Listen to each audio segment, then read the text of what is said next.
Cukup jelas ya suaraku? Oke. Well, seperti tadi Pak Matt sudah bilang, kita ada di dalam seri namanya Kita adalah Gereja. Kita adalah gereja. We are the church. Dan untuk seri ini kita bersama-sama menggali ke dalam kitab Kisah Para Rasul. Minggu lalu kita sudah mulai dengan pasal 1 dengan khotbah yang sangat luar biasa yang sebenarnya saya ikut kemarin. Ini bukan gereja saya biasanya, tapi kemarin saya ikut dan saya sangat diberkati oleh khotbah dari Pak Nathan. Aneh panggil dia Pak Nathan karena dia teman sahabatku ya. Ya, sangat luar biasa. Dan selama seri ini kita akan coba menjawab pertanyaan itu. Apa itu gereja? Gereja yang Tuhan inginkan itu seperti apa? Terlihat seperti apa? Sifat-sifatnya seperti apa? Orang-orang yang ada di dalamnya seperti apa? Apa yang Tuhan sendiri inginkan? Dan kita melihat ke dalam Kisah Para Rasul supaya kita melihat apa yang Tuhan Yesus sendiri memulai bersama dengan murid-murid yang pertama, ke-12 Rasul. Makasih Bu Madi. Semua di sini sudah tahu, sering saya lupa beberapa kata dan saya selalu minta bantuan dari jemaat untuk saling memperlengkapi ya.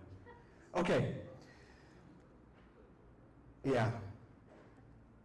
Mari kita bangkit berdiri, kita akan mulai seperti biasa membaca salah satu firman, salah satu bagian dari firman. Ini sebenarnya saya ambil dari pasal 1. Dan ini membawa kita ke dalam kisah pasal 2. So, mari kita membaca bersama. 1, 2, 3. Tetapi kalian akan mendapat kuasa kalau Allah sudah datang kepadamu, dan kalian akan menjadi saksi-saksi untukku di Yerusalem, di seluruh Yudea, di Samaria, sampai ke ujung bumi. Amin. Sebenarnya tadi saya membaca notes dan saya membaca ini sekali lagi. Ya, boleh duduk. Dan ada sesuatu yang muncul lagi atau muncul lagi di hatiku. Ada pertanyaan, kenapa Roh Kudus diberikan kepada kita? Kenapa? Sebenarnya ini bukan pertanyaan yang mengarahkan khotbah saya waktu saya mempersiapkan khotbah, tetapi baru sekarang saya merasa ini mengarahkan kita hari ini. So, sepertinya arah khotbah saya berubah sedikit. Pertanyaan itu, kenapa Roh Kudus diberikan kepada kita sebagai individu dan kita sebagai satu jemaat, satu gereja? Kenapa? Jangan jawab langsung. Biasanya saya minta orang jawab langsung. Untuk menjelaskan itu kita akan menggali ke dalam kitab pasal 2. Tapi saya kasih sedikit konteks lebih lagi, walaupun kemarin sudah ada dari Pak Nathan. Saya ada beberapa hal yang saya mau jelaskan. Yang pertama, menarik menurut saya bahwa kitab ini dinamakan Kisah Para Rasul. Ya, memang itu nama tepat dan benar. Tetapi juga ada orang teolog, bukan termasuk saya, tapi saya setuju bahwa bisa juga itu dinamakan kisah Roh Kudus. Kisah Roh Kudus melalui para rasul. Atau lebih dalam lagi kisah Roh Kudus melalui gereja Tuhan. Melalui jemaat Tuhan. Melalui orang percaya kepada Tuhan. Kisah Roh Kudus. Jadi lebih daripada kisah tentang manusia yang sangat hebat, ini kitab kisah-kisah tentang orang yang biasa sebenarnya, yang diberikan kuasa dari Tuhan sendiri. Kadang kita datang atau mulai membaca ini dan langsung menjauhkan diri dari kisah-kisah itu. Karena semua itu sangat hebat, sangat luar biasa, sangat ajaib semua yang terjadi. Sehingga kita sangat suka membaca itu, tetapi gak sadar bahwa apa yang terjadi, yang dimulai di sana, masih sampai sekarang ada di sekitar kita. Kenapa? Karena Roh Kudus yang sama ada bersama kita hari ini, sama seperti mereka pada waktu itu. Jadi kalau kita membaca tentang gereja mula-mula, para rasul, seharusnya kita melihat diri kita sendiri di situ. Bukan karena kita sama, tetapi kemungkinan itu sama. Atau, the possibilities, the potential, potensi, sama untuk kita hari ini, sama seperti mereka pada waktu itu. So, saya skip dulu. Oke.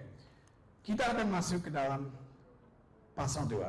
So, saya minta tolong dari teman, mungkin minta satu orang membantu saya membaca ini, supaya suara saya tahan lebih lama ya. Minta satu orang berdiri dan membaca ini untuk kita, bisa? Siapa mau membaca? Oke, silakan. Ingat pertanyaan itu tadi yang saya katakan sambil kita membaca ini bersama. Kenapa Roh Kudus diberikan? Oke, silakan. Kisah Para Rasul 2 ayat 1 dan 5. 1. Ketika sudah hari Pentakosta, semua orang berkumpul di satu tempat. Tiba-tiba terdengar bunyi dari langit seperti angin keras meniup.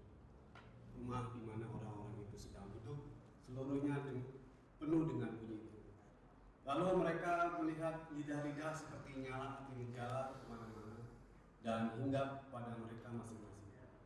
Mereka semua dikuasai oleh Roh Allah dan mulai berbicara dalam bermacam-macam bahasa lain. Mereka berbicara menurut apa yang diberikan oleh Roh itu kepada mereka untuk diucapkan.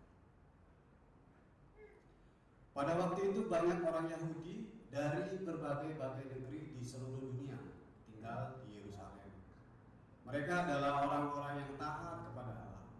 Ketika terdengar bunyi itu, banyak sekali orang datang berkerumun. Mereka semuanya terkejut mendengar orang-orang percaya itu berbicara dalam bahasa mereka masing-masing. Dengan heran dan terpesona, mereka berkata, orang-orang yang berbicara ini semuanya orang-orang Galilea bukan? Bagaimana terjadinya sehingga kita mendengar mereka berbicara di dalam bahasa negeri kita masing-masing? Kita orang-orang dari Partia, Media, Elam, dari Mesopotamia, Yudea dan Kapadokia, dari Pontus dan Asia, dari Frigia dan Pamfilia, dari Mesir dan daerah-daerah Libya, ada dari kita yang datang dari Roma, ada orang-orang Yahudi, dan ada juga orang-orang bangsa lain yang sudah masuk agama Yahudi. Ada juga yang datang dari Kreta dan Arab. Kita semua mendengar mereka berbicara dalam bahasa kita, masing-masing mengenai hal-hal yang wajib dilakukan oleh Allah. Dengan heran dan terpesona, mereka semuanya bertanya satu sama lain, apa artinya ini? Tetapi ada juga orang-orang yang mengejek, mereka berkata, orang-orang itu hanya mabuk saja. Ya, itu selesai. Ya, terima kasih banyak ya. Sangat membantu saya. Apalagi dengan kata-kata yang sulit itu ya, tempat-tempat negeri itu. Saya berdoa satu kali lagi. Mari kita berdoa bersama. Tuhan, terima kasih untuk firman-Mu. Tuhan Roh Kudus, terima kasih Engkau ada bersama dengan kami sekarang. Kami minta supaya Engkau, Roh Kudus, membuka mata, telinga, pikiran kami sekarang untuk mengerti siapa Engkau menurut firman ini. Apa peran-Mu menurut firman ini? Apa peran kami menurut firman ini, Tuhan? Dan apa yang Engkau ingin terjadi di sini, di Bali, di dalam gereja ini, all peoples. Kami mau tahu. Kami minta tolong dari Engkau, Roh Kudus. Amin. So, minggu lalu kita membaca dari pasal 1 kata-kata dari Yesus di mana dia bilang, jangan pergi dari Yerusalem, tunggu di situ sampai Bapa memberikan apa yang sudah dijanjikannya, yaitu yang sudah kuberitahukan kepadamu dahulu. Sebab Yohanes membaptis dengan air, tetapi beberapa hari lagi kalian akan dibaptis dengan Roh Allah. Kalian akan mendapat kuasa, seperti tadi kita baca ya. Akan mendapat kuasa kalau Roh Allah sudah turun datang kepadamu. Untuk apa? Untuk apa? Dan kalian akan menjadi saksi-saksi untukku, ya, di seluruh dunia sampai ke ujung bumi. Kadang saya merasa di sini ini ujung bumi ya. Mungkin karena saya bule ya, saya datang dari jauh, sangat jauh sampai ke sini. Sepertinya ini ujung bumi menurut saya. Dan baru nyata firman ini untuk saya. Karena kuasa Roh Kudus sudah datang ke sini. Bukan saya. Oh memang melalui saya, tapi bukan saya yang pertama membawa Roh Kudus ke sini. Ya. So itu kata Yesus, dan hari ini yang kita baru baca tadi sudah datang, sudah terjadi. Janjinya Tuhan Yesus sudah datang, dan kita semua tahu bahwa hari itu adalah hari apa? Pentakosta. Ya, ini sebenarnya gereja Pentakostal ya. Kita ya orang Pentakostal. Sorry. Anyways,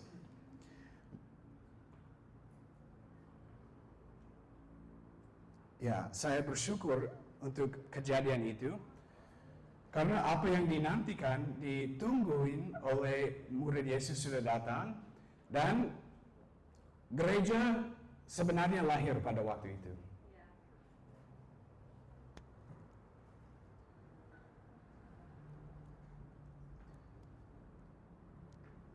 Beberapa hal tentang kejadian ini, Pentakosta, yang sangat menarik. Ini terjadi 50 hari setelah Yesus disalibkan dan dibangkitkan. Itu kenapa Pentakosta ya, Penta itu 50 hari setelah Yesus. Dan pada waktu itu sama seperti Paskah waktu Yesus dibunuh, ada banyak sekali orang yang berkumpul di Yerusalem ya. Jadi kita tahu bahwa pada waktu itu dari ayat 9 sampai 11 ada lebih dari 15 bahasa di Yerusalem pada waktu itu. Orang-orang Yahudi yang sudah seperti mengungsi atau sudah tinggal di tempat-tempat yang lain, negara-negara yang lain, mereka semua berkumpul di situ karena ini salah satu dari 3 acara atau festival yang paling besar di dalam agama Yahudi.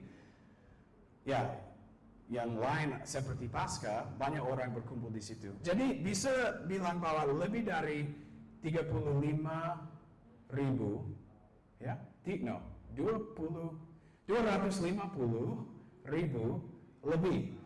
Ada yang bilang 300.000, ada yang bilang mungkin sampai 900.000 orang berkumpul di Yerusalem pada waktu itu. Nah, orang Yahudi sebenarnya. Tapi juga dikatakan di ayat 11, ada orang Yahudi tapi juga ada orang dari bangsa lain yang sudah masuk Yahudi.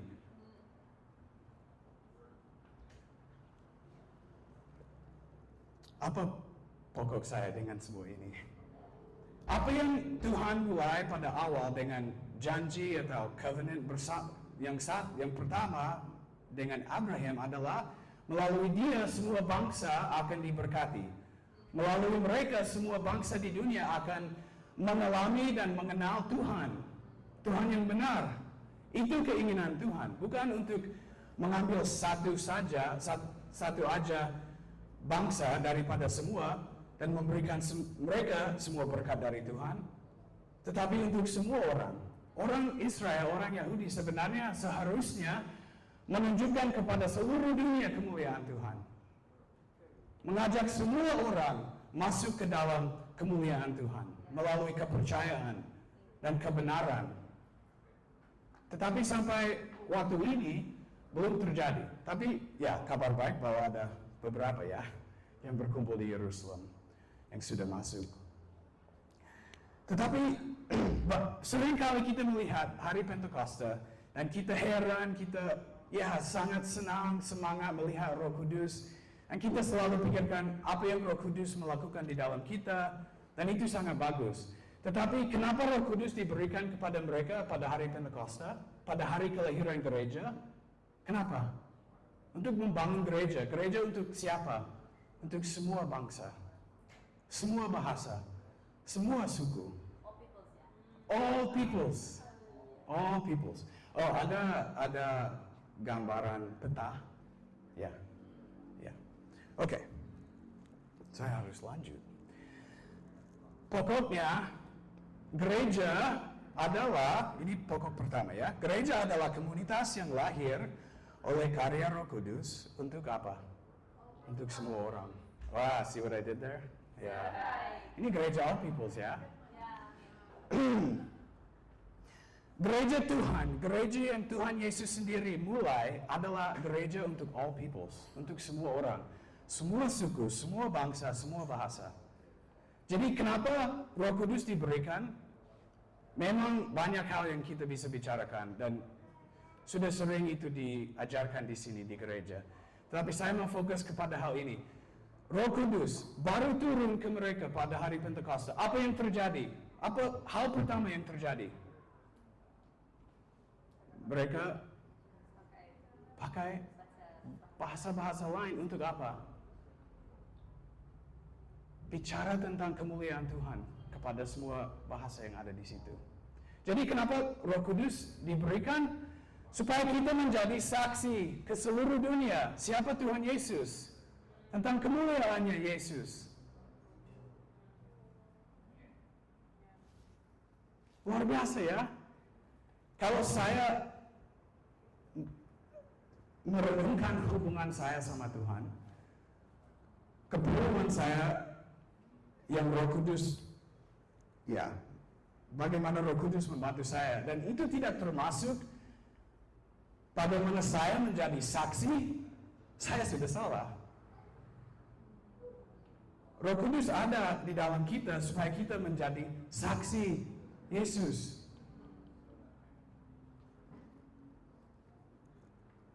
Jadi kalau kita mau menjadi gereja yang Tuhan inginkan, kita harus menjadi gereja yang penuh dengan orang individu yang semangat tentang ya bagaimana kita semua secara pribadi menjadi saksi Yesus.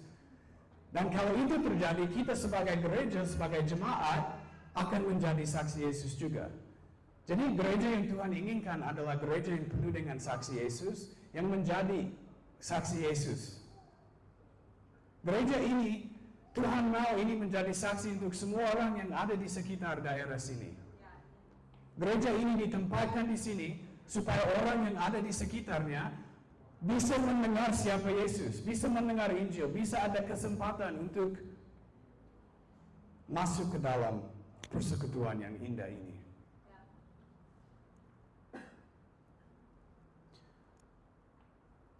Oke. Bagaimana caranya untuk masuk ke dalam gereja? Kita melihat Pentakosta, kejadian itu di mana Roh Kudus diberikan. Terus mereka memuliakan Allah dengan beberapa bahasa. Dan apa yang terjadi setelah itu? Well, Petrus bangkit berdiri dan dia mulai khotbah, dia mulai menginjili semua orang yang ada di sekitar. Kita nggak tahu berapa orang ada di sana sebenarnya, hanya tahu berapa orang yang setelah khotbah dia bertobat dan menjadi anggota dari gereja itu. Tapi mari kita lihat beberapa bagian saja dari khotbah Petrus. Tidak semua karena sangat panjang, tapi kita akan membaca bersama beberapa bagian. Dan kita mau menjawab pertanyaan itu tadi. Bagaimana caranya masuk ke gereja ini? Bagaimana caranya menjadi jemaat Tuhan? Saya minta tolong sekali lagi untuk membaca firman.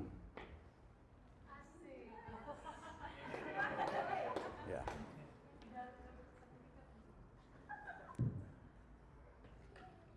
Kisah Para Rasul 2 ayat 22 dan 24. Saudara-saudara orang-orang Israel, dengarlah apa yang saya katakan ini. Yesus orang Nazaret itu sudah diberi tugas oleh Allah untuk saudara. Itu nyata sekali pada keajaiban dan hal-hal luar biasa yang Allah lakukan di tengah-tengah kalian melalui Yesus itu. Semuanya itu saudara sendiri sudah tahu. Sesuai rencananya sendiri, Allah memutuskan untuk menyerahkan Yesus kepada kalian. Dan ketika Ia diserahkan, kalian membunuh Dia dengan membiarkan orang-orang jahat menyalibkan Dia. Tetapi Allah menghidupkan Dia kembali dari antara orang-orang mati. Ia ditelan oleh kematian, tetapi Allah melepaskannya, sebab tidak mungkin Ia dikuasai terus oleh kematian. Yesus inilah yang dihidupkan kembali dari kematian oleh Allah. Kami semua sudah menyaksikan sendiri hal itu. Ia diangkat pada kedudukan yang tinggi dan diberikan kekuasaan oleh Allah, lalu menerima roh Allah yang sudah dijanjikan oleh Bapa. Dan yang kalian sekarang ini dengar dan lihat adalah roh itu yang Ia curahkan kepada kami. Ya, silakan duduk. Boleh tetap pegang itu karena nanti ada bagian lain. Ya, jadi secara singkat, ini hanya beberapa pasal dari banyak sekali sebenarnya yang ada khotbah Petrus pada waktu itu. Dan dia dengan sangat berani karena sudah penuh dengan Roh Kudus. Dia bangkit berdiri terhadap orang yang 50 hari sebelumnya membunuh Yesus.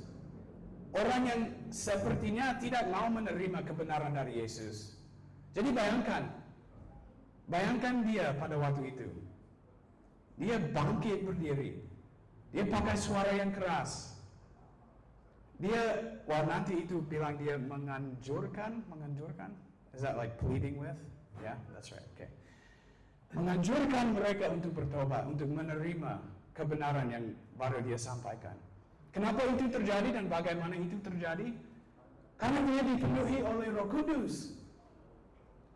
Jadi 50 hari sebelumnya Yesus dibunuh. Apa yang terjadi hari itu dengan Petrus? Dia menyangkal Yesus.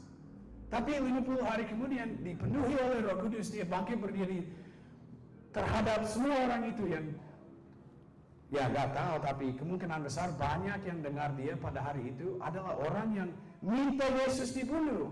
Mereka yang minta Roma untuk melepaskan orang lain yang jahat itu daripada Yesus. Dia takut sama orang itu, tapi hari itu dia tidak takut lagi, dia berani. Bukan karena dia hebat, teman-teman. Saya tidak hebat. Gak ada yang hebat di sini. Hanya ada orang yang sama-sama dipenuhi oleh Roh Kudus untuk melakukan apa yang dia inginkan.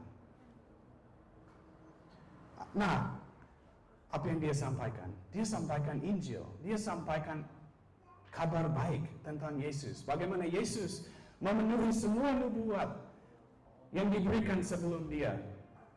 Memenuhi semua janji Tuhan. Memenuhi semua ekspektasi manusia. Walaupun mereka nggak tahu itu seharusnya menjadi ekspektasi mereka, ekspektasi orang Yahudi. Dia sampaikan kebenaran itu.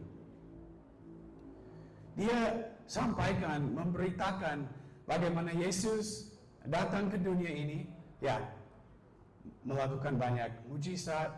Tapi yang menarik, Petrus menunjukkan itu semua melalui perjanjian lama. Jadi Yesus tidak datang secara random. Dia adalah kepenuhan, fulfillment, penggenapan dari semua nubuatan yang ada sebelumnya. Ia menunjukkan semua itu pada waktu itu. Jadi saya mulai menjelaskan poin kedua. Gereja adalah komunitas yang dibentuk oleh proklamasi dan kepercayaan kepada Injil. Tanpa Injil kita tidak ada gereja. Ini bukan gereja. Bisa ada gereja, bisa ada persekutuan orang-orang, Dan sebenarnya saya lihat di Bali banyak klub, banyak persekutuan, banyak organisasi, orang berkumpul kepada satu hal ya, untuk satu hal. Tetapi yang membedakan kita daripada mereka, daripada Roh Kudus dan Tuhan yang hidup yang ada bersama kita, adalah Injil. Kabar baik tentang kerajaan Allah, kabar baik tentang kuasa Yesus atas semua, kabar baik tentang keselamatan yang semua orang perlu menerima. Itu yang membedakan kita. Jadi bagaimana caranya masuk ke gereja? Well, harus percaya Injil ini yang Petrus baru sampaikan. Tanpa percaya ini, tidak boleh masuk ke gereja. Bukan saya bicara tentang gedung. Memang siapa saja bisa masuk ke gedung ini.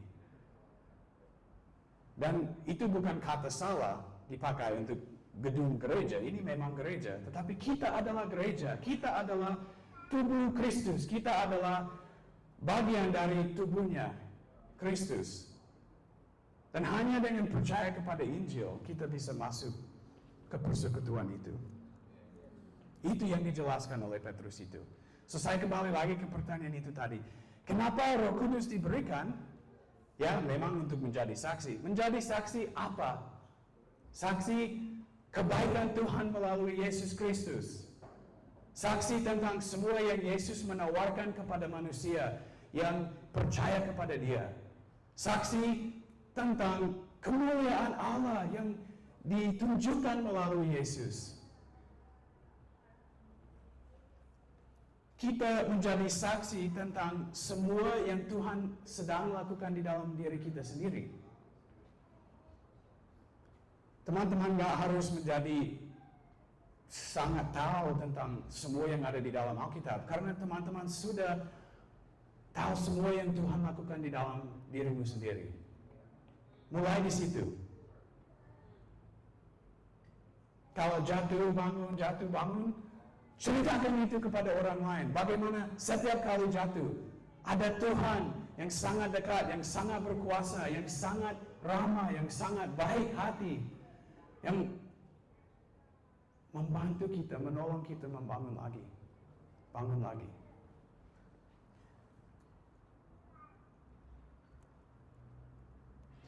Oke, ada, oh ya, sudah tertulis di sana. Belum lengkap poin ini ya. Karena tidak cukup menyampaikan Injil, tidak cukup orang sadar terhadap Injil, tidak cukup orang setuju dengan Injil, dengan kebenaran. Ada langkah kedua. Bukan kedua, tapi ada langkah lagi.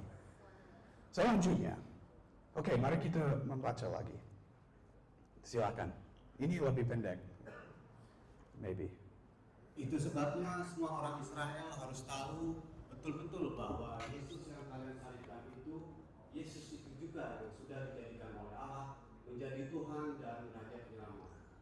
Ketika orang-orang itu mendengar hal itu, hati mereka sangat gelisah. Lalu mereka bertanya kepada Petrus dan rasul-rasul yang lainnya, "Saudara-saudara, kami harus berbuat apa?"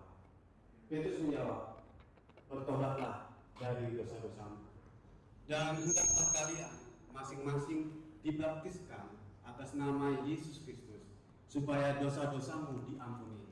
Maka saudara-saudara akan menerima hadiah Roh Allah dari Allah." Lagi. Sebab yang dijanjikan oleh Allah itu adalah untukmu dan keturunanmu serta orang-orang yang berada di tempat-tempat yang Stop di situ. Untuk siapa? Sekali lagi. Sebab yang dijanjikan oleh Allah itu adalah untukmu dan keturunanmu serta untuk orang-orang yang berada di tempat-tempat yang jauh. Itu saya. Saya ada di dalam Alkitab di sini. Teman-teman semua ada di sini. Oke, lanjut. Yaitu semua orang yang dipanggil oleh Allah Tuhan kita untuk datang kepadanya. Begitulah Petrus menjelaskan kepada mereka Dan dengan banyak kata yang lain, juga ia menganjurkan mereka supaya mereka melepaskan diri dari bangsa yang jahat ini yang akan dihukum oleh Allah. Maka banyak orang percaya akan dikatakan oleh Petrus, lalu mereka dibaptis. Maka jumlah orang percaya pada hari itu bertambah lagi dengan 3.000 orang. Oke. Ya, silakan duduk. Mungkin lanjut ke slide berikutnya. Ini penyelesaian dari poin kedua. Gereja adalah komunitas yang dibentuk oleh proklamasi dan kepercayaan kepada Injil yang terdiri dari orang-orang yang bertobat dan dibaptis. Jadi bagaimana caranya masuk ke gereja itu, ke tubuh Kristus yang dimasukkan sebenarnya oleh Tuhan ke dalam jemaatnya adalah percaya kepada Injil itu, bertobat. Apa artinya bertobat, teman-teman? Lari dari Ya. Sering dalam bahasa Inggris ini ada di pikiran saya. Repentance isn't when you cry. It's when you change. I don't know how to say that. Pertobatan bukan hanya saja ketika kita menangis terhadap Tuhan, merasa bersalah terhadap Tuhan, tetapi ketika kita berubah, berputar balik. Tidak cukup kita datang kepada Allah dan menangis terus.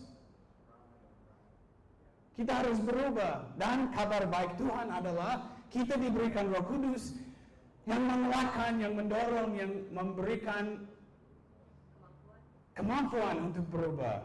Terima kasih, Bunda. They all call her Bunda, so I have to call her that.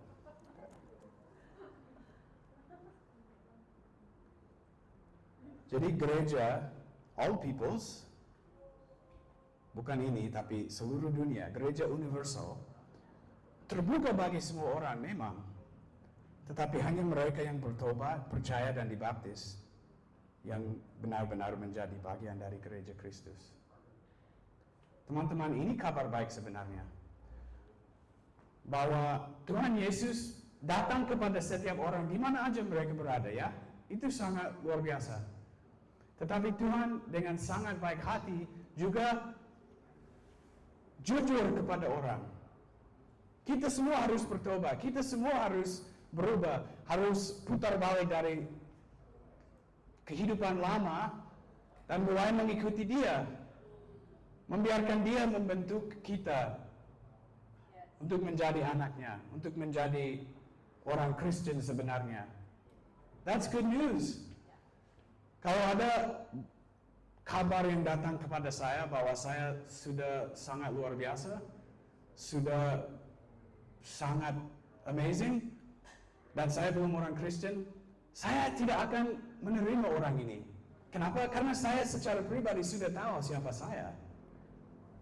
Jadi kalau kita memberitakan kabar baik kepada orang dan tidak bilang bahwa mereka harus bertobat untuk mengikuti Yesus, apakah itu kabar baik untuk orang itu? Kalau saya secara pribadi, sebelum saya mengikut Yesus, sebelum saya bertobat, saya tahu saya sudah jahat. Saya sering kali lakukan hal-hal yang saya tidak mau lakukan. Yang saya sudah tahu itu salah. Di sini di Bali ada istilah musuh dalam diri. Semua orang di sini sudah tahu ada musuh di dalam diri. Ada hal-hal yang dilakukan yang mereka tidak ingin lakukan, tapi nggak ada caranya untuk mengatasinya. Ini kenapa pertobatan, kesadaran terhadap dosa adalah kabar baik. Karena Dia tidak hanya menunjukkan dosa kita, tapi Dia mengatasi dosa kita dan memberikan Roh Kudus kepada kita supaya kita mengatasi semua itu. I read last night. In Jesus we aren't given, our sin nature isn't taken away, but we're given a sin-fighting nature. I don't know how to say that. I just felt like saying that, so I'm going to say that. Maybe that's for some English speakers here. Your sin nature wasn't taken away, but you were given a new nature, a sin-fighting nature, empowered by the Holy Spirit. And you can overcome your sin. If anyone tells you otherwise, they're not reading the gospel. Okay. Wow, I have 2 minutes left. 2 menit lagi.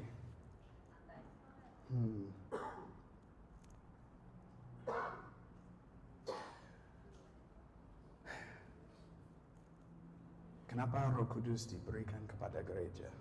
Kenapa Roh Kudus diberikan kepada setiap kita secara pribadi dan kepada kita sebagai jemaat, kita sebagai gereja? Apa gereja yang dipenuhi oleh Roh Kudus? Itu terlihat seperti apa? Itu juga dijawab melalui Kisah Para Rasul pasal 2. Kita akan membaca bersama dan saya akan coba land the plane. Silakan bangkit, berdiri dan sekali lagi membaca ya. Ini Kisah Para Rasul pasal 2 ayat 42 sampai 47. Kisah Para Rasul 2 ayat 42 dan 44, cara hidup orang percaya. Dengan tekun mereka belajar terus dari rasul-rasul dan selalu berkumpul bersama-sama. Mereka makan bersama-sama dan berdoa bersama-sama. Banyak sekali keajaiban yang dilakukan oleh rasul-rasul itu, sehingga semua orang kagum dan takut. Orang-orang percaya itu semuanya terus bersatu, dan apa yang mereka punyai, mereka pakai bersama-sama. Mereka menjual barang-barang dan harta milik mereka, lalu membagi-bagikannya uangnya di antara mereka semuanya, menurut keperluan masing-masing. Setiap hari mereka terus berkumpul di rumah Tuhan, serta makan bersama-sama dengan gembira dan rendah hati di rumah-rumah mereka. Mereka terus memuji-muji Allah dan disenangi oleh semua orang. Setiap hari jumlah mereka terus bertambah karena Tuhan memberikan kepada mereka orang-orang yang sedang diselamatkan. Ya. Wow, sangat indah gambaran ini ya. Siapa mau gereja ini mencerminkan gereja itu? Saya mau. Tetapi saya tidak hanya mau gereja ini mencerminkan gereja itu. Saya mau kehidupan pribadi saya mencerminkan itu. Jadi ada hal yang Roh Kudus melakukan di dalam dirimu sendiri dan di dalam kita sebagai grup. Keduanya ya. Kadang kita mau ada hal terjadi, like, oh aku mau gereja saya terlihat seperti ini. Apa itu sudah bisa dibicarakan tentangmu? Kalau kamu sebagai anggota gereja ini, kehidupannya terlihat seperti itu, gerejanya akan mulai melihat seperti itu. Terlihat seperti itu ya. So, lanjut ke poin ketiga dan saya menjelaskan beberapa hal. Gereja adalah komunitas yang bertekun dalam 4 pilar gereja ya. Yang pertama, pengajaran rasul-rasul. Dan saya tambah sedikit, yang sebenarnya adalah pengajaran Yesus sendiri.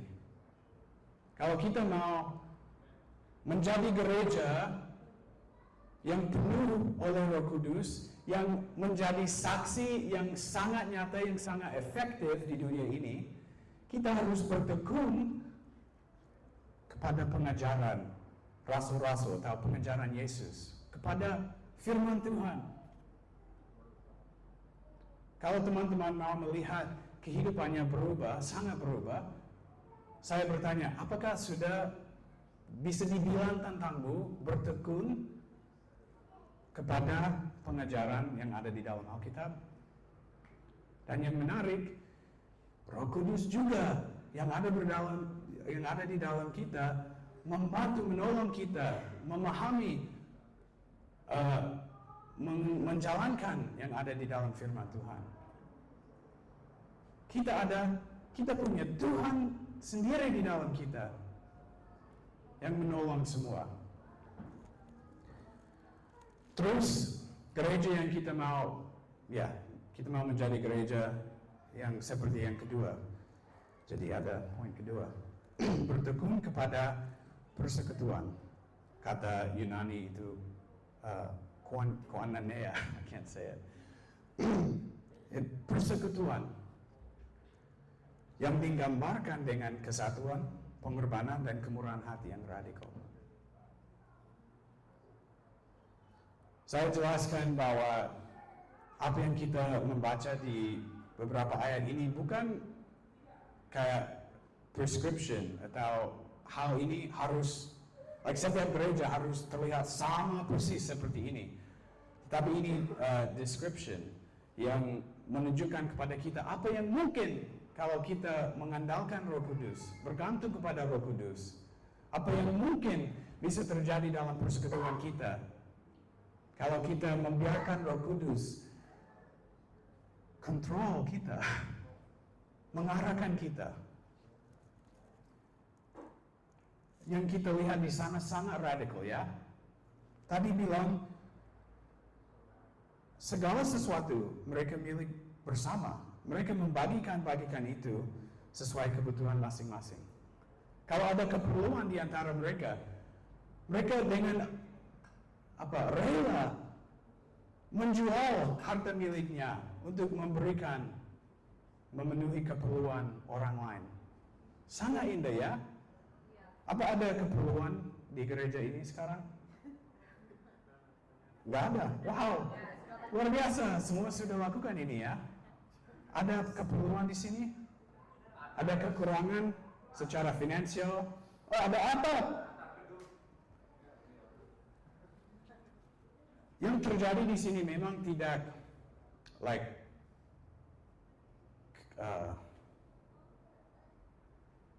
Roh Kudus bekerja di dalam kita untuk that kind of giving is a work of the Spirit. It's a work of the Spirit in us. But kenapa tidak kita sebagai gereja All Peoples, kenapa tidak menjadi gereja seperti itu? Kadang kita tidak memberi kepada orang lain karena kita merasa, wow, kalau saya memberi ini, nanti gimana dengan saya? Tapi bayangkan gereja seperti ini. Saya ada kelebihan sekarang. Tapi ada orang lain yang ada kekurangan, keperluan. Saya menjual sesuatu, saya memberi sesuatu yang saya punya kelebihan kepada orang lain. Bulan depan saya ada keperluan. Tapi nggak apa-apa, karena sudah bangun budaya di gereja ini, di mana kita semua berbagi apa yang kita punya, sehingga nggak ada yang perlu. Jadi terlalu banyak kita berpegang kepada kepunyaan kita, sehingga Roh Kudus tidak bisa bergerak melalui kita. Karena kita seperti ini. Tapi kalau kita semua ada tangan yang terbuka, gimana hasilnya?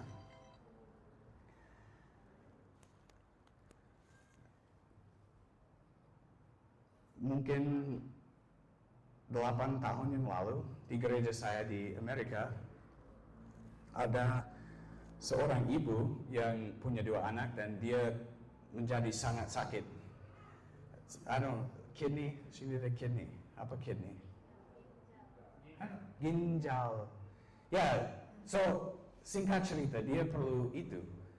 Dan tanpa orang ini tahu, ada teman kami di dalam komunitas young adults yang dia sendiri pergi ke dokter dan dia tes darah, tes badannya untuk melihat apakah ginjal dia tepat untuk seorang ibu ini. Wow, luar biasa. Sebenarnya itu tepat. Dan singkat cerita, dia memberikan ginjal dia kepada seorang ibu ini. Tanpa itu dia akan meninggalkan 2 anak kecil. Itu sangat radikal. Itu pekerjaan Roh Kudus melalui orang-orang yang menyerahkan kehidupannya kepada Roh Kudus. Untuk menjadi apa? Saksi Yesus, saksi kebaikan Tuhan. Juga ada banyak cerita seperti itu. Wah, mungkin itu yang paling radikal yang saya bisa ingat. Tetapi pernah ada orang yang mobilnya rusak. Mereka tidak bisa pergi ke tempat kerja. Itu membuat kehidupan sangat susah. Tapi ada orang lain di gereja yang punya 2 mobil. Mereka memberi mobil itu kepada orang lain tanpa pembayaran apa saja. Pernah saya sama Kaden menerima banyak sekali dari orang lain ketika kita baru menikah, sangat sulit. Saya tidak menghasilkan cukup banyak uang untuk seorang suami, sebagai seorang suami. Tapi seringkali ada orang lain di gereja yang memberi kepada kami, sampai aku bisa bilang, tidak ada keperluan apa saja selama saya menikah sama Keke. Memang ada keperluan yang muncul, atau hal yang muncul saya anggap sebagai keperluan. Belum tentu semua yang kita perlu sebenarnya kita perlu. Tetapi bayangkan kalau kita membiarkan Roh Kudus bekerja di dalam kita secara pribadi seperti itu, bagaimana gambaran gereja yang bisa ada di sini? Oke. Hah? Oh ya. Oke. Yang ketiga ada perjamuan, pemecahan roti. Makan bersama, tetap bersekutu bersama. Sebagai orang misionaris, saya sering ada pikiran di otak saya kayak, wow, saya mau lebih banyak waktu bersama orang yang belum tahu siapa Yesus. Sehingga kadang saya kayak mengabaikan atau waktu bersama dengan orang Kristen. Jangan begitu ya. Sebenarnya kita bersama-sama menjadi saksi kepada orang lain juga. Jadi kita tetap bersama, dan melalui kebersamaan itu, kesatuan itu, Tuhan Yesus menunjukkan kemuliaannya kepada orang lain. Tetapi tidak waktu mulut kita tutup atau tangan kita tertutup juga. Jadi kita tetap bersama, tetapi kita tetap terbuka. Terbuka mulutnya, terbuka tangannya. Itu yang terjadi dengan gereja mula-mula, sehingga ada banyak sekali orang yang ditambahkan oleh Yesus kepada mereka setiap hari. Kenapa? Karena mereka sangat serius dengan apa yang Yesus bilang. Kalian akan menerima kuasa dariku untuk menjadi saksi. Okay, so just skip ahead to the last one. I think it's like the next.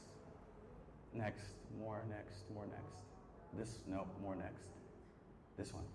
Well, ini beberapa pertanyaan untuk respons yang saya pikirkan tadi. Dan memang ini masih tepat.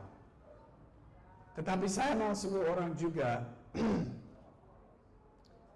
pikirkan pertanyaan yang pertama saya katakan. Kenapa Roh Kudus diberikan? Saya mau semua orang tanya kepada Tuhan, kenapa Roh Kudus Engkau ada bersama saya, Engkau ada di dalam saya? Bagaimana saya bisa menjadi saksi? Bagaimana saya bisa menunjukkan ke dunia ini kemuliaan-Mu Tuhan? Saya merasa,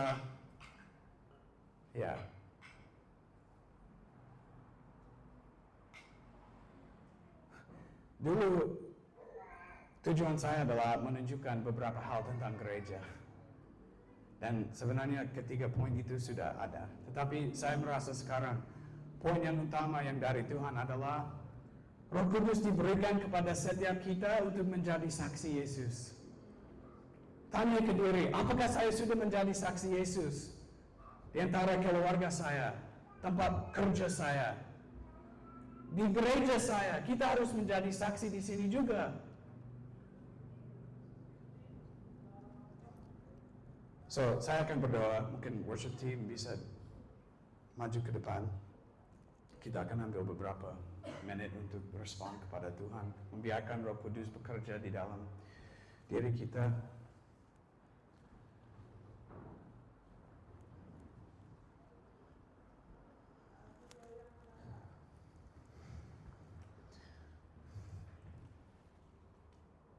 Mari kita berdoa.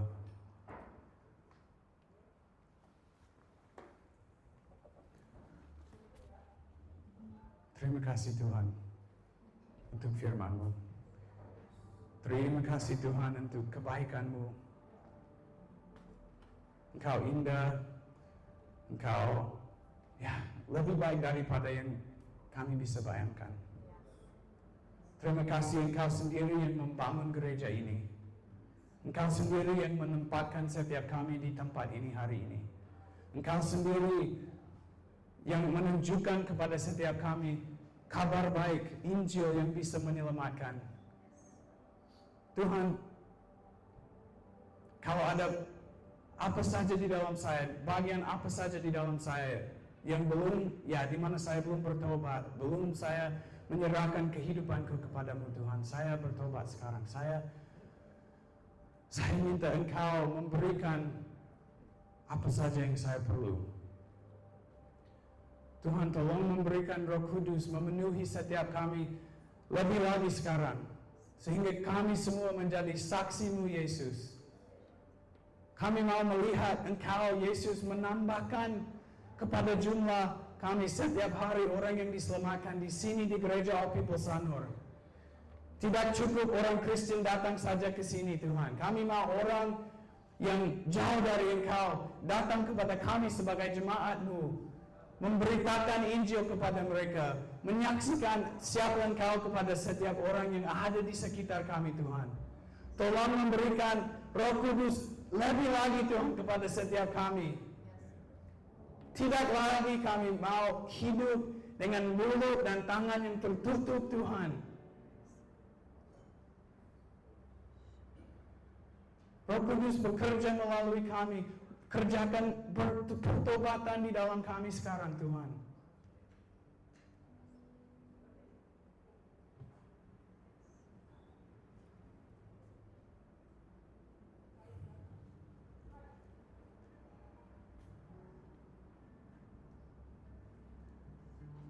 Tuhan, kami berterima kasih bahwa kami adalah gereja-Mu, adalah saksi-Mu, adalah tubuh-Mu di dunia ini.